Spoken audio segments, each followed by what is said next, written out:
5 अगस्त योम इस्तेहसाले कश्मीर मनाया जाता है पूरी दुनिया के अंदर। इसका मकसद ये है कि ये एक याद दहानी के तौर पे ये दिन मनाया जाता है पूरी दुनिया के अंदर। 5 अगस्त 2019 को भारतीय वजीर आज़म नरेंद्र मोदी ने कश्मीर के मजलूम शहरियों पे फौज कशी की और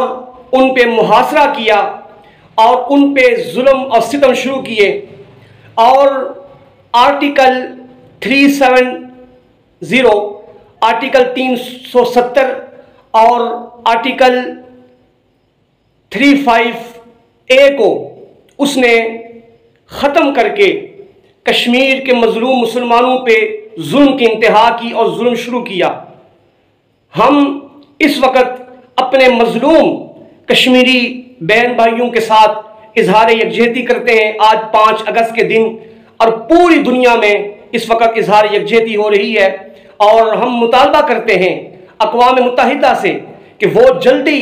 कश्मीर के मुसलमानों को आज़ादी दिलवाने के लिए जो उनके पास केस दायर है कश्मीर का, मसला कश्मीर का, उसको जल्दी हल करें। हम अपने मजलूम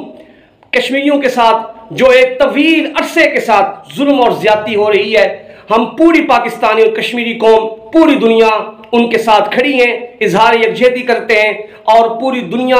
आलमी अदालत इंसाफ से ये मुतालबा करते हैं कि जल्द मसला कश्मीर